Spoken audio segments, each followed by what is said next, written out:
4 laws of behavior change. There's 1 law for each stage. If you follow these, they give you a high-level framework for building a good habit or breaking a bad one.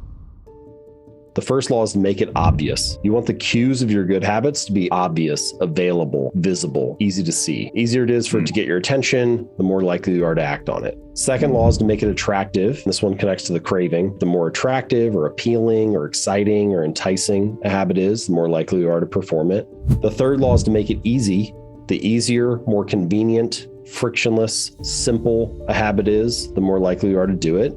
We've already talked a little bit about that. The 2-minute rule is an example of making it easy. And then the fourth law is to make it satisfying. The more satisfying or enjoyable or rewarding or pleasurable a habit is, the more likely you are to repeat it. Those 4 laws, make it obvious, make it attractive, make it easy, make it satisfying. They give you a high-level framework for building a habit. If you're ever not sure what to do, if you say, how can I make this more habitual, or how can I, do a better job of doing this consistently? You can just go through those 4 and ask yourself, how can I make it obvious? How can I make it more attractive? How can I make it easier? How can I make it more satisfying? You'll start to find opportunities to do those things. Let me just give you a couple personal examples so you can see how this might be applied. When the pandemic started, I knew that I wasn't going to have to be driving or traveling as much. So that time I was spending traveling previously, that I wanted to use it productively and read more. I downloaded Audible for audiobooks, and I moved the app to the first screen on my phone. I moved all the other apps to the second screen. So the only thing I saw when I opened my phone up was Audible. Now, that's a very small thing, does not radically transform your behavior, but it was a way of making reading more obvious, right? So that's the first law, making it obvious. Let me get it in front of me.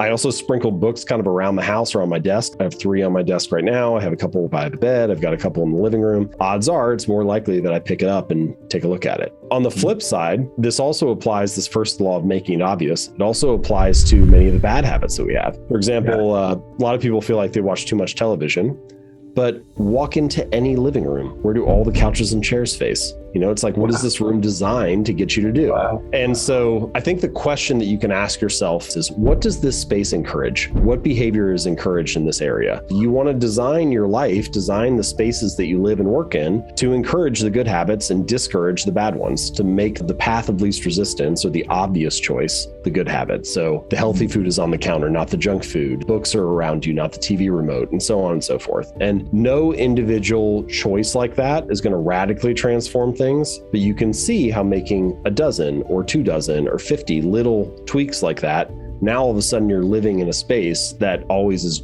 kind of like nudging you toward the more productive behavior.